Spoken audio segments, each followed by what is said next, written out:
예. 지금 우리 모두가 알고 있듯이 우리나라는 큰 위기 속에 있습니다.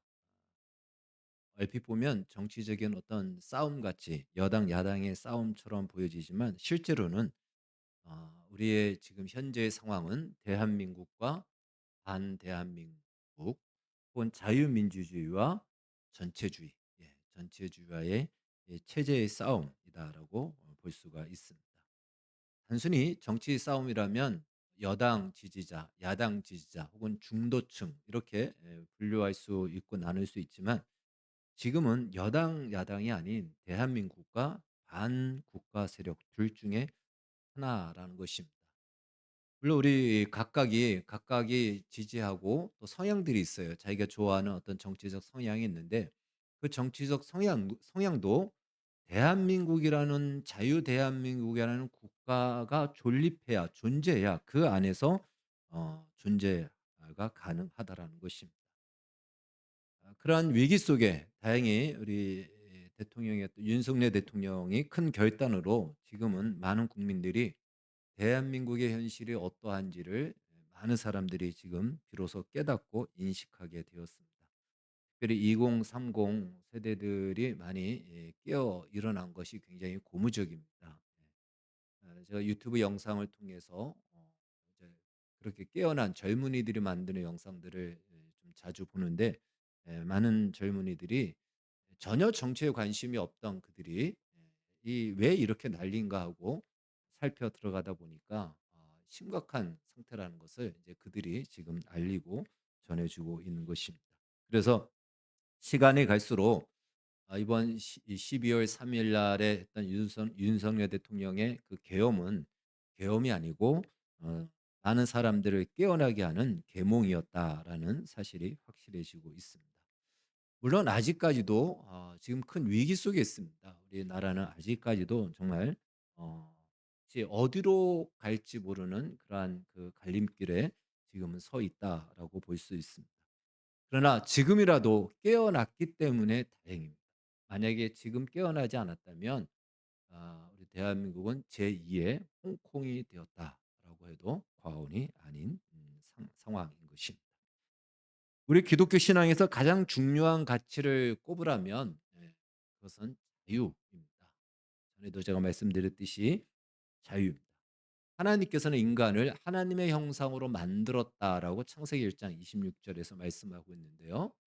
그때 그 하나님의 형상이라는 그 안에 포함되어 있는 여러 가지 것들이 있는데 그중에 자유도 역시 하나님의 형상이라고 하는 것에 포함되어 있다라는 것입니다. 그래서 하나님께서는 바로 하나님이 창조한 인간 피조물이죠. 그 피조물이 창조주인 하나님을 거부할 수 있는 자유까지도 허락하셨어요. 그것은 하나님만이 가지고 있는 자유를 우리에게도 동일하게 주셨다라는 겁니다. 그만큼 자유는 하나님의 형상의 아주 중요한 요소다라고 말할 수가 있습니다. 우리가 복음을 전할 때에 "예수 믿고 구원받으세요."라고 이렇게 이야기하죠. 근데 그 구원을 요한복음 8장 31 절에서는 뭐라고 표현하냐면 "진리를 알지니 진리가 너희를 자유롭게 하리라." 이렇게 얘기합니다. 그러니까 바로 자유, 죄로부터 자유로워지는 것을 성경은 구원이다라고 이렇게 말씀하고 있다라는 것입니다. 정리하면 기독교 신앙에서 가장 중요한 덕목 가치를 꼽으라면 당연히 단연 우리는 자유를 꼽을 수가 있습니다. 이 자유를 절대적 가치로 인정하고 우리 이 사회와 국가의 기초로 삼는 그 체제를 자유민주주의 이 체제의 국가다라고 말을 하는 것입니다. 전 세계 국가 중에 이 자유민주주의가 온전하게 지켜지는 나라는 사실 그리 많지 않습니다. 예. 이슬람 국가들은요 전체주의예요. 예. 종교가 사회를 지배하고 있는 전체주의고요. 공산주의 우리가 알고 있듯이 전체주의입니다. 뿐만 아니라 최근에는 이제 미국은 지금 돌이키고 있지만 유럽도 동성애 문제로 인해서 이 동성애 독재가 지금 이루어지고 있어서 유럽도 사실은 자유민주주의가 아닙니다. 그래서 자유민주주의가 온전히 지켜지는 나라는 몇 안 됩니다. 그중에 우리 대한민국은 그래도 그동안 자유민주주의라는 이 자부심을 갖고 참 여기까지 왔는데 실상 지금 우리의 실제를 보니까 '우리의 자유민주주의가 이렇게 지금 무너지고 있구나.'라는 것을 이번에 알게 된 것이죠.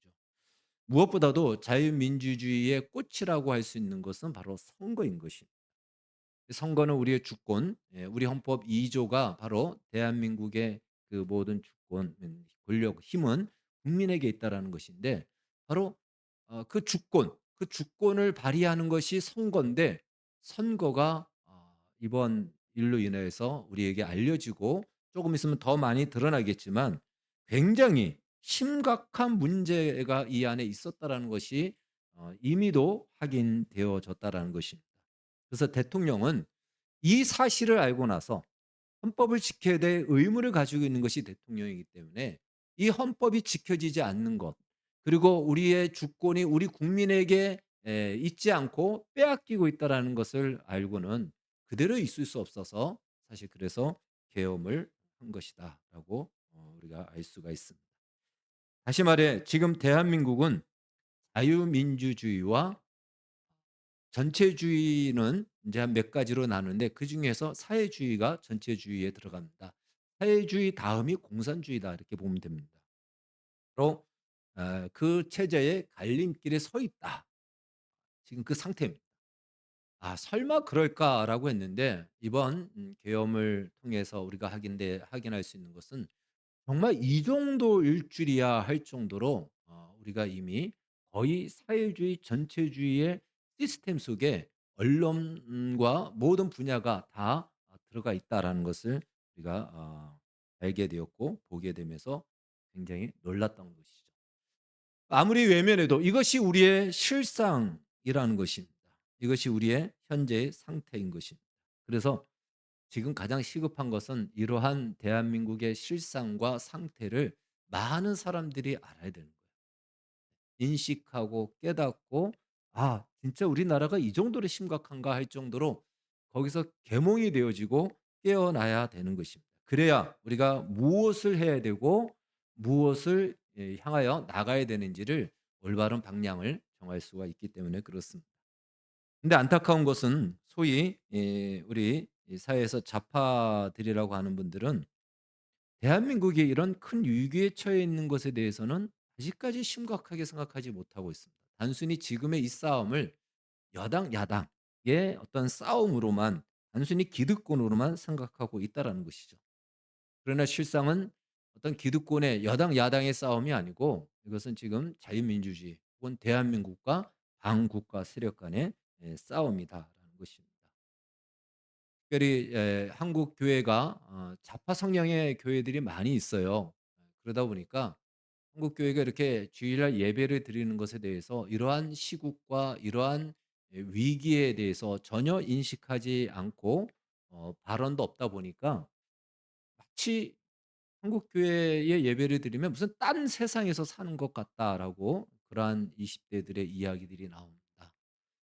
지금은 우리가 단순히 정치 싸움이라면 여당 야당의 싸움이라면 그것은 우리가 기도해 주면 될 부분이고 같이 그렇게 공감을 공유를 하지 않아도 됩니다.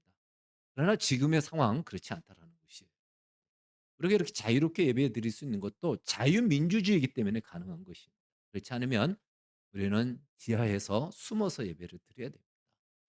그렇기 때문에 지금은 그 어느 때보다도 이러한 시국에 대해서 교회도 알고 교회가 어떻게 이것을 놓고 기도해야 될지 기도의 내용도 나오고 방향도 나오고 특별히 이것을 위해서 우리가 할 수 있는 것이 있다면 우리 역시도 최선을 다해서 해야 된다라는 것입니다.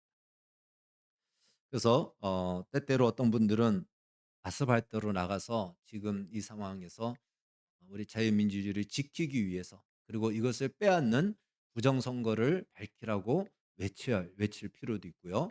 또 이러한 사실을 주변 사람들한테 알려주고 그래서 깨어나도록 해야 되고 또 잘못된 법안들이 오면은 그것에 대해서 반대하는 그 귀찮고 힘들지만 그것도 우리가 해야 되고요. 지금은 이렇게 우리 모두가 다 같이 뜻을 모아서 같이 해야 된다라는 것입니다.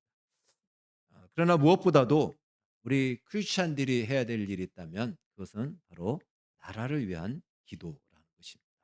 에스겔서 22장 30절은 이렇게 말씀하고 있습니다. 같이 한번 읽겠습니다. 시작. 이 땅을 위하여 성을 쌓으며 성 무너진 데를 막아서서 나로 하여금 멸하지 못하게 할 사람을 내가 그 가운데서 찾다가 찾지 못하였으므로 내가 내 분노를 그들 위에 쏟으며 내 진노의 불로 멸하여 그들 행위대로 그들 머리에 보응하였느니라. 주 여호와의 말씀이니라. 아멘. 역사의 주인은 하나님이십니다. 우리는 이 사실을 분명히 알고 있습니다. 강국가 세력이 대한민국을 위협해도 실제적으로 대한민국의 통치자는 우리 하나님이시다라는 것을 우리는 알고 믿고 있습니다.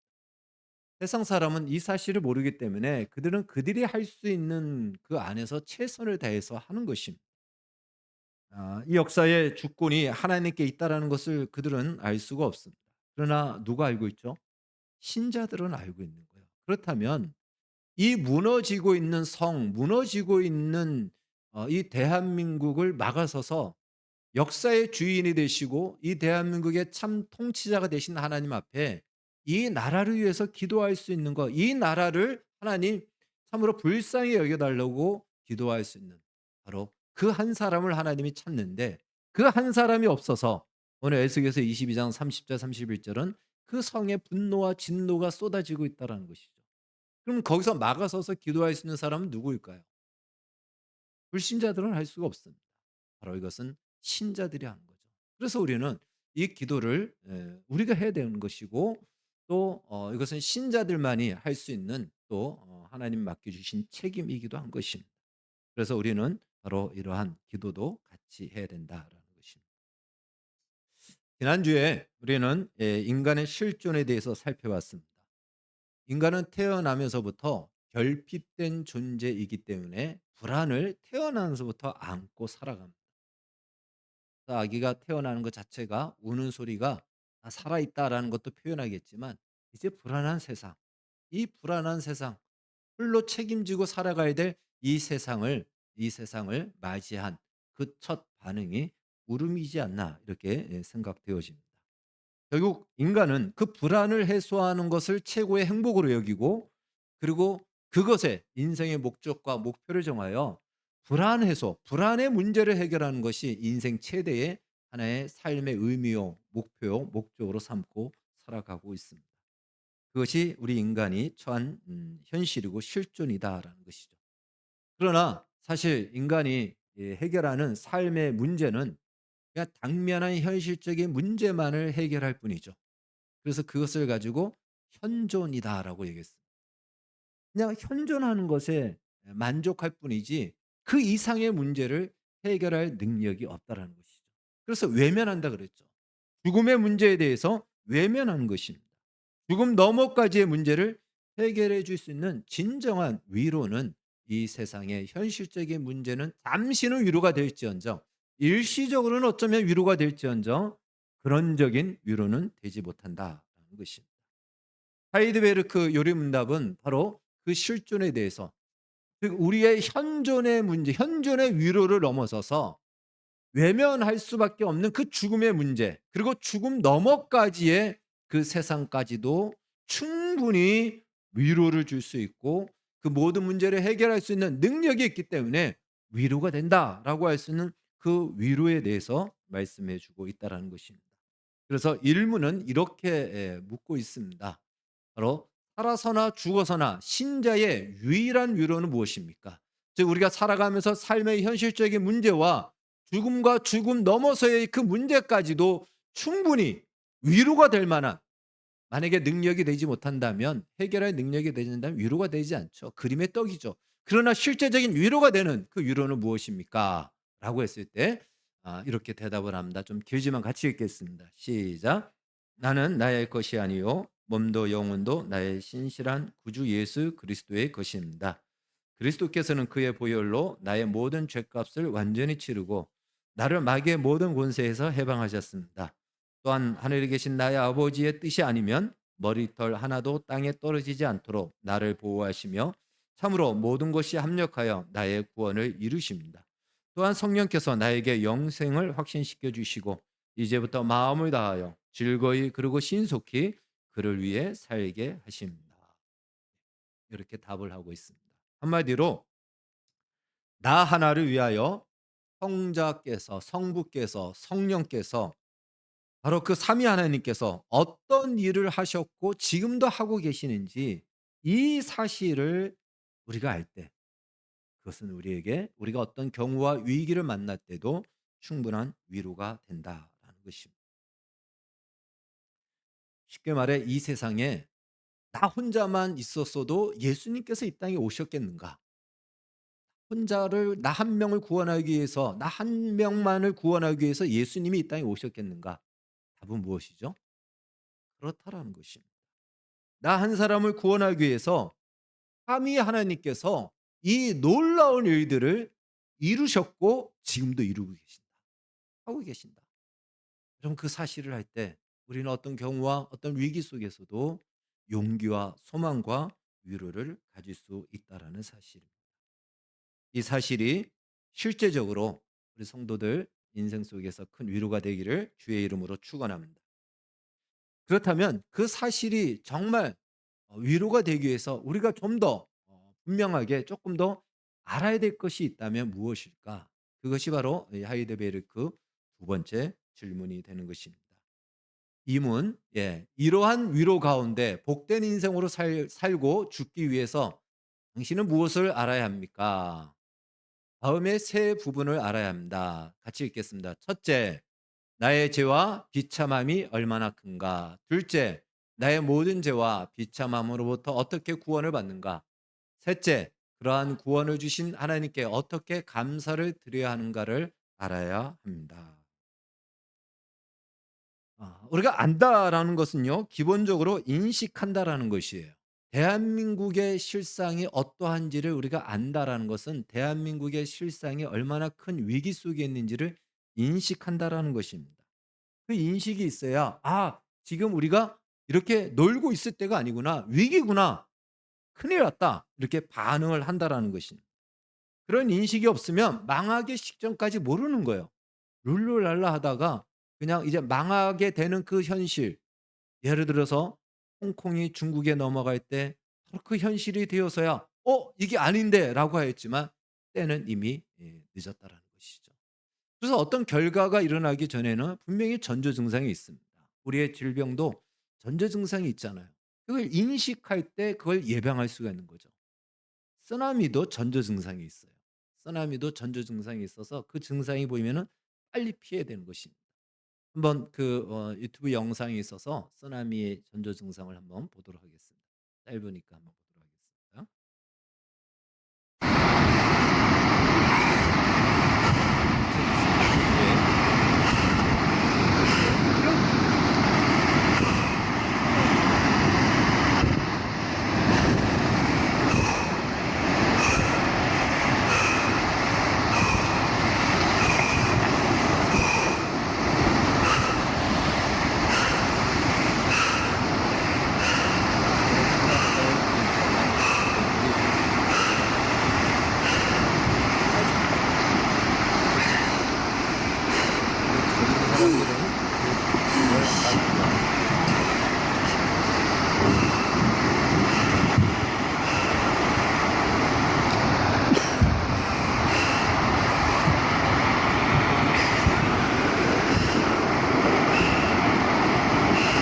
거기 전조 증상이에요. 그리고 이렇게 쓰나미가 발생합니다.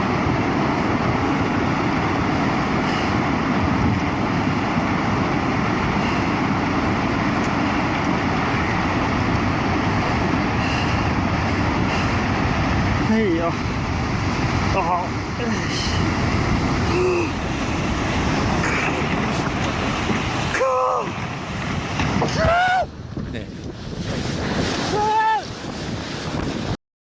네. 저렇게 전조 증상 무섭죠. 예. 그러니까 전조 증상이 있기 때문에 그때 인식할 때 그다음 것을 또 예방하고 준비할 수가 있는 것이죠. 그만큼 안다는 거, 인식한다는 것은 중요하다라는 것이죠. 서양에서는 이런 격언이 있습니다. "아는 것이 힘이다." 프란시스 베이컨이 이 경언론자가 이런 말을 했죠. 근데 우리 동양에서는 반대로 표현합니다. "모르는 것이 약이다." 이렇게 표현합니다. 근데 우리말에는 또 이런 말도 있죠. "알아야 연장을 한다." 그래서 모르는 것보다는 아는 것이 훨씬 유익하다라고 볼 수가 있습니다. 하이드베르크 이 요리 문답은요. 이것을 가르치고 있는 겁니다. 신자에게 있어서 살아서나 죽어서나 위로가 되는 것은 삼위 하나님이라고 할 때 그것이 실제적인 우리에게 위로가 되기 위해서 우리는 무엇을 알아야 되냐? 알아야 그 하나님 삼위 하나님에 대한 그 분명한 이 이해가 우리에게 위로가 되고 우리 삶의 실제적인 능력으로 작용한다라는 것입니다. 우리가 첫 주에 지난주에 살펴봤던 인간의 실존을 결핍과 불안이다라고 했습니다. 그 결핍과 불안은 인간이 느끼는 주관적인 심리적 상태죠. 내 마음이 불안함을 느끼는 거예요. 결핍되었기 때문에 불안함을 느끼는 것입니다. 그런데 단순히 인간은 심리적으로 불안만 느끼는 그런 상태인가? 그런 마음이 안 들면 그럼 괜찮은가? 그렇지 않다라는 것이에요. 주관적인 느낌이지만 그 인간이 처해져 있는 실제적인 인간의 실존과 모습은 어떤 모습인가? 바로 인간은 죄로 말미암아 비참함으로 전락된 상태다라는 것입니다. 그러니까 인간의 실존은 인간의 객관적인 인간의 상태는 무엇이냐? 죄로 말미암아 비참한 상태로 전락되어 살아가는 존재, 바로 죄인이다라는 것입니다. 이것이 인간의 실존인 거예요. 그러니까 내가 죄인이라는 것을 인식하지 못하면 하나님의 일하심도 그렇게 나에게 도움이 안 돼요. 내가 죄인도 아닌데 왜 하나님 나를 위해서 일하시지? 그런 마음을 갖거든요. 근데 죄인이라는 인식을 가질 때 이 죄인의 이 절망 속에 있을 때 하나님이 어떻게 일하셨는지를 알 때 우리는 거기서 위로와 용기를 얻게 되는 것이죠. 바로 이 인간이 죄인이라는 사실이 왜 이렇게 비참한가? 로마서 6장 23 절은요. "죄의 삭은 사망이다."라고 말씀하고 있습니다. 그 말에 죄는 반드시 대가를 지불하는데 그 대가가 무엇이냐면 사망이라는 거예요. 죽음이라는 것입니다. 인간은 아무리 노력하고 애를 쓰고 해도 이 죽음의 문제를 해결할 수가 없어요. 죽음의 한계를 넘어갈 수가 없다라는 것입니다. 뭘 해도 오늘날 첨단 과학 문명이 지금 발달이 돼 가지고요. 상상 초월의 그러한 과학적인 모습들이 나타나고 있습니다. 정말 놀랄 정도로 그런 모습이 나타나죠. 또 경지에 이르렀다고 할 정도로 예술의 그 극치도 그렇게 지금 나오고 있습니다. 그리고 아무리 훌륭한 도덕과 윤리를 법을 만들어도 마침내 인간은 이 죽음의 그늘에서 벗어날 수 없는 존재다. 이것이 인간이 처한 실제요 비참함이다라는 것입니다. 여러분 나 자신만 보십시오. 우리 자신만 보더라도 그렇지 않습니까? 얼마나 나 자신이 이기적이고 이중적입니까? 평소에는 드러나지 않아도 어떤 이해관계가 얽혀 있고 나의 이익의 문제, 나의 어떤 신사의 문제가 걸리면은 내가 가지고 있는 인격이나 내가 가지고 있는 도덕적 기준이 다 무너지면서 내 안에 정말 괴물 같은 모습이 나타나지 않습니까? 또 그냥 그럴 수 있는 거야. 그냥 넘어가면 되는 문제야. 마치 돌부리가 하나 있어서 그냥 넘어가면 되는데도 불구하고 작은 말 한마디, 나를 비난하는 작은 말 한마디에 걸려서 그거 넘어가지 못하는 인간의 이 연약한 모습. 우리 자신의 모습을 보면 그런 모습이 있지 않습니까? 바로 그것이 우리 인간의 비참함이다라는 것입니다. 그 비참함 안에는 우리가 이 땅에 살아가면서 겪는 현실적인 모든 문제도 다 포함하고 있습니다.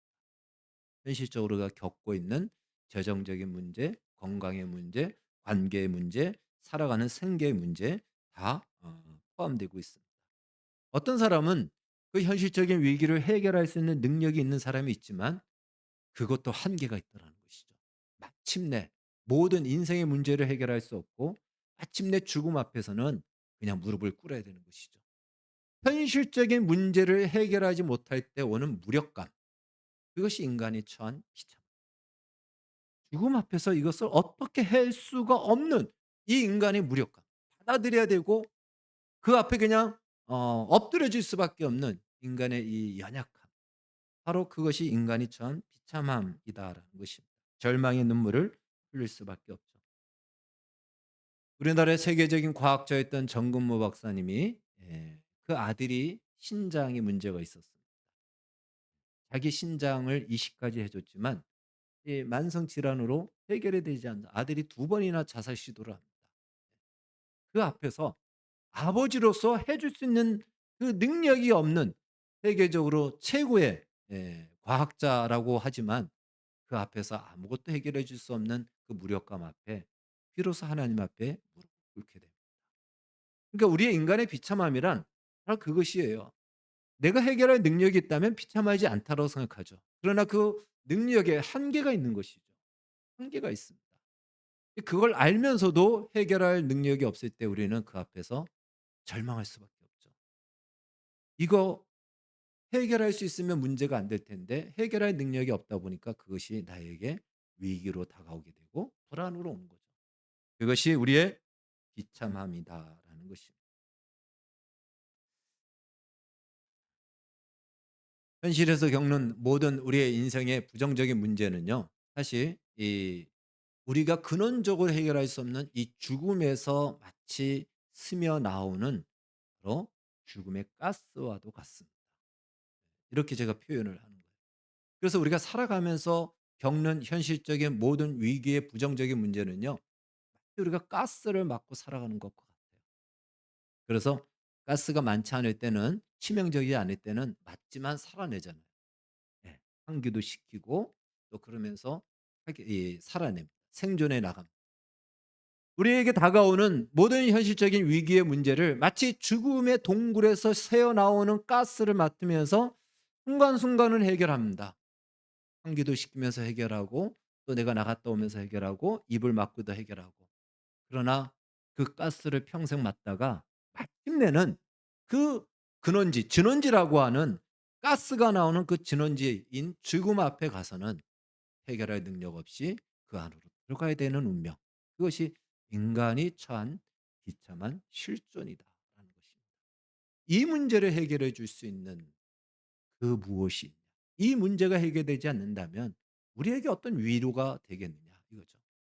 오늘날 종교 모든 종교 기독교를 제외한 모든 종교와 철학과 또 심지어 첨단 과학으로 지금 가고 있는 이 과학의 문명뿐만 아니라 예술, 문학 이 모든 것들이 결국은 무엇을 찾고 있냐면 이 문제 어떻게 이 비참한 죽음의 문제를 해결할 것인가. 그래서 인간이 그 자리에서 벗어날 수 있는 구원의 길을 찾고 있다라고 우리가 볼 수 있습니다. 그것을 가지고 구도자라 그래요. 시커스. 구원의 길을 찾는 거예요. 과학자는 과학을 통해서 어떻게 사람이 죽지 않고 영생 불사할까, 불멸할까 그것을 지금 연구하고 있고요. 문학은 문학을 통해서 어떻게 인간의 이 추악함에서 참으로 인간의 선한 모습을 찾아낼까? 예술은 예술대로 종교는 종교, 철학은 철학 연구하고 찾고 찾지만 그들은 답을 찾지 못하고 있습니다. 그래서 그들의 결국은 항상 비극으로 끝나고 비참한 인생의 그 모습. 문학의 그 가치가 무엇이죠? 이번에 우리나라에서 노벨 문학상을 탔는데 그 문학상의 내용이 어떤 내용입니까? 끔찍스러운 내용이잖아요. 그것이 어떻게 노벨 문학상을 탈 만한 가치가 되겠습니까? 근데 그것을 세상에서는 그것밖에는 그 가치밖에는 인정할 수밖에 없더라는 거예요. 과학도 그렇고 종교도 그렇고 철학도 그렇고 다 무엇이죠? 어떻게 하면 이 죽음의 문제를 해결할 것인가? 그 답이 있다면 그것 때문에 할 만한 가치가 있는데 그것에 대한 두려움 속에 다 놓여 있다라는 것입니다. 하나님께서는 바로 인간의 이러한 비참한 상태라는 것과 왜 이런 비참한 상태가 되었는지를 율법을 통해서 하나님의 백성들에게 알려주셨습니다. 그 원인은 바로 죄 때문입니다. 죄의 문제가 결국은 이 비참함을 만든 근원적인 문제다. 이 죄의 문제가 해결하지 않고서는 아무리 대안을 갖다 대어도 해결할 수 없다. 또다시 무너지고 그 위에는 더 끔찍스러운 결과가 기다리고 있다라는 것을 알려주고 있는 것입니다. 결국 우리가 살아가면서 겪는 모든 그 위기들, 부정적인 문제들 수많은 현실적인 문제의 근원은 죄 때문입니다. 죄. 근데 이 죄 때문에 이런 문제가 일어났다는 것을 알지만 이 죄의 문제를 해결할 능력이 인간에게는 스스로에게 없어요. 그래서 구약의 율법과 말씀이 뭘 얘기하죠? 이 문제를 해결해 줄 수 있는 구원자를 그들은 기다리게 만듭니다.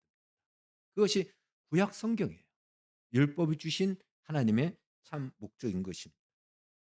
그러나 다른 곳 기독교를 제외한 다른 데서는 이 답이 없기 때문에 여전히 그들은 지금도 죽지 않고 사는 영혼 불사의 그 방법이 무엇일까라고 해서 지금도 그걸 연구하고 있어요. 지금도 철학은 철학대로, 문학은 문학대로, 예술은 예술대로, 과학은 과학대로 자기 나름대로의 구원의 길을 찾고 있다라는 것입니다. 그러나 기독교는 이미 구원의 길을 찾은 것이죠. 비참함 속에 절망할 수밖에 없는 우리 인생 속에 하나님께서는 그의 아들 예수 그리스도를 보내심으로 말미암아 근본적인 문제라고 할 수 있는 이 죄의 문제를 해결해 주셨습니다. 예수님은 그 죄의 삭은 사망이라는 하나님의 정한 이 법칙에 따라서 신의 몸을 제물로 삼아서 우리의 죄값을 대신 속죄하셨고 대속하심으로 죽으심으로 말미암아 근원적인 죄의 문제를 해결하셨다라는 것입니다. 그 결과 우리는 더 이상 비참한 상태에 살 이유가 없는 비참한 상태에 전락된 상태가 아닌 존재가 된 것입니다. 비참함 속에 있다라고 할 때 또 하나의 특징이 있다면요. 그것은 나를 도와줄 수 있는 그 누구도 없다라는 거예요. 여러분 인생을 살면서 나 혼자라는 이 사실을 알 때 비참해지거든요.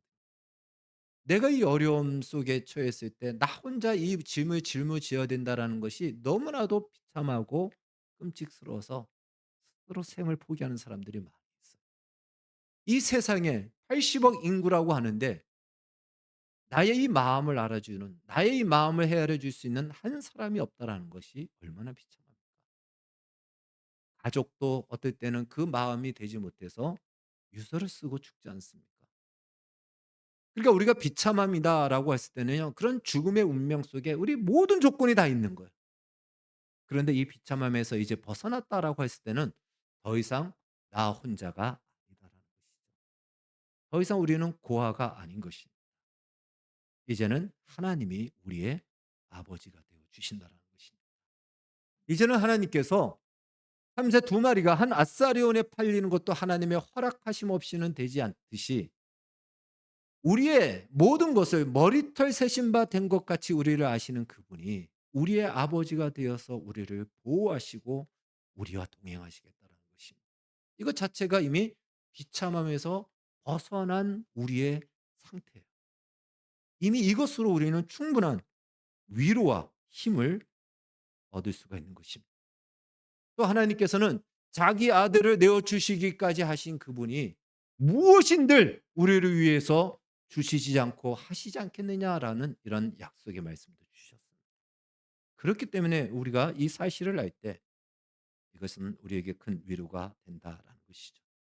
현실적 문제이든 영적 문제이든 어떤 문제라 할지라도 이제는 만유의 주인 되시고 주관자가 되신 하나님 그분이 나의 아버지가 되시고 또 그분이 나의 기도를 들으시고 나를 그 비참한 이 현실 속에서 충분히 건져내실 수 있는 분이시고 때때로 우리가 살아가면서 겪는 이 땅에서의 위기와 어려운 문제 그 문제까지도 나를 유익하게 나를 절망시키는 것이 아니고 나로 하여금 하나님 아버지를 더 많이 알아가고 하나님의 위대함을 경험하고 그 영광에 참여할 수 있는 바로 그 밑거름으로 사용하신다라는 것이 세상에서는 그 비참함은 절망으로 끝납니다. 비참함은 더욱 절망으로 끝내버립니다. 그런데 우리에게는 그렇지 않다라는 것이죠. 우리의 삶의 현실적인 문제의 위기 속에서 기도하고 부르짖고 나아갈 때 하나님은 그 현실적인 위기의 문제 가운데 그것이 우리에게 유익되게끔 역사하신다. 그것이 우리의 아버지고 이제 우리가 비참함에서 벗어난 우리의 존재라는 것을 확인하는 것이다라고 말씀합니다. 그래서 우리는 기도할 수 있고 그래서 우리는 소망을 가질 수 있고 그래서 우리는 위로와 용기를 가질 수가 있는 것입니다. 그렇게 사는 것을 오늘 요한복음에서는 영생이다라고 이렇게 말씀합니다. 영생은 무엇인가? 시간적으로 길게 사는 것을 말하지 않습니다. 영생은 말 그대로 하나님께 속한 풍성한 생명, 이것을 영생의 정의로 내릴 수가 있습니다. 영생은 무엇일까요? 그냥 오래 사는 것, 그것이 아니고 하나님께 속한 풍성한 생명, 그것이 영생이에요. 그 영생을 우리에게 누리도록 영생을 주신 것, 그것을 요한복음에서는 이렇게 말씀하시죠. 유일하신 참 하나님과 그의 보내신 아들 예수 그리스도를 아는 것이다 라고 말씀. 여기서 안다라는 이 표현, 이것은 단순히 인식한다, 이해한다 정도가 아닌 것이에요. 우리가 지금 이 나라의 현실을 인식하고 이해하는 정도, 이것도 우리는 깨어나는 것이지만 반응이 있어야 되겠죠. 그냥 그렇구나 넘어가는 것이 아니고 반응을 해야 진짜 이 나라의 위기를 인식하고 이해하는 것입니다. 그러든 말든 그냥 그런가 보다 하고 나는 나대로 살겠다 하고 산다면 그건 아는 것이 아니죠. 이 안다라는 말은 히브리어로 야다라는 말이고요. 헬라어로는 기노스코입니다. 그런데 히브리어의 야다라는 말이 더 가깝습니다. 성경에서 안다라는 것은요, 전인격적으로 아는 것, 부부가 서로를 아는 것, 교제와 경험을 통해서 아는 것을 말하는 것이에요. 우리가 소위 눈빛만 봐도 안다라고 하잖아요. 바로 우리가 그렇게 하나님을 그렇게 아는 것이에요. 그렇게 알아가는 것. 하나님께서 나를 위해서 어떤 일을 하셨고 성자 하나님께서, 성부 하나님께서, 성령 하나님께서 무슨 일을 하셨고 어떤 수고와 희생을 감수하셨는지를 아는. 그래서 그것이 그냥 머리로 아는 정도가 아니고 온몸으로 알아야되는 거예요. 온몸으로 그것이 받아들여지고 수긍되어지고, 그래서 우리 안에서 나오는 반응이 있다면 감격과 감사밖에 없는 거죠. 찬양밖에 없는 것이죠. 하나님께서 나를 향해서 또 어떤 목적과 뜻을 가지고 이 일을 행하셨는지를 알아서 이제는 나보다 나를 더 사랑하시고 나보다 나에 대해서 더 많은 기대와 목적을 가지고 계시는 하나님의 부르심 앞에 기꺼이 주님, 내가 주를 위해서 주님의 부르심을 따라서 살겠습니다. 그렇게 사는 것이 오히려 나에게는 영광입니다라고 느낄 만큼 하나님의 그 풍성함으로 부어주신 그 은혜와 사랑이 내 온몸으로 인격으로 경험되어지고 공감되어지고 동의되어져서 이제 그렇게 내가 살아가겠습니다 라는 나의 삶의 방향과 목적이 정해지는 것, 이것은 바로 우리에게는 큰 확신과 위로가 되는 것입니다. 더 이상 우리는 구원을 받기 위해서 이 죽음의 문제를 해결하기 위해서 애쓰고 노력하는, 그거 찾아가는 구도자가 아닌 이미 구원을 받았고 그 풍성한 생명을 받았고 그 풍성한 생명이 어떻게 나에게 왔는지를 우리가 조금 더 알고 나갈 때 우리는 이 풍성한 생명을 내 삶에서 누리며 살아가게 되는 것입니다. 그때 우리는 어떤 경우, 어떤 위기, 어떤 상황 속에서도 절망하지 않고 해결할 능력이 나에게는 없지만 나를 붙드시는 하나님이 있기 때문에 그분께 요청하고 기도함으로 거기서 낙심하고 눈물 흘리는 것으로 그치지 않고 믿음의 발걸음을 내딛고 앞으로 나아갈 수가 있는 것입니다. 이것이 바로 우리가 살아서나 죽어서나 죽음의 문제 앞에서도 우리가 주눅들지 않고 절망하지 않고 그 앞에 당당히 나아갈 수 있는 위로가 되는 사실이고 진리인 것입니다. 우리 지금 이 상황은 우리나라적으로 정말 위기 속에 있는 절망의 시기입니다. 그러나 그 가운데서도 우리가 이 나라의 형편을 하나님 앞에 맡기고 기도하고 우리의 기도를 외면치 아니하시는 하나님, 이것도 우리가 알기 때문에 기도할 수 있는 거예요. 그냥 막연함이 아니고 나의 기도를 들으시고 듣겠다라고 약속하셨기 때문에 그분 앞에 기도하는 거예요. 뿐만 아니라 우리 개인의 절망의 위기의 상황 속에서도 좌절하고 낙심할 것이 아니고 이 위기 속에서 하나님 얼마든지 그 영광을 보이시고 나타낼 것을 믿고 우리 주님 앞에 소망과 믿음을 가지고 나아가는, 그래서 이 현실과 이 시대를 믿음으로 살아내는 우리 모두가 되어지기를 주의 이름으로 축원합니다. 기도하겠습니다. 주님 감사합니다. 우리가 살아서나 죽어서나 우리에게 위로가 되는 것은 우리가 얼마나 비참한 존재였는데 거기서 우리를 자유롭게 하시고 건져 주시고 이제 우리가 어떻게 살아야 되는지, 무엇을 위해서 살아야 되는지, 어떤 감격과 찬송을 가지고 살아야 되는지 알게 해 주신 것, 이것이 우리에게 큰 위로와 소망과 확신이 됩니다. 이 어려운 시기에 이 믿음을 가지고 이 어둠을 헤쳐나가는 주의 백성들이 다 되게 하여 주시옵소서. 예수님의 이름으로 기도하옵나이다.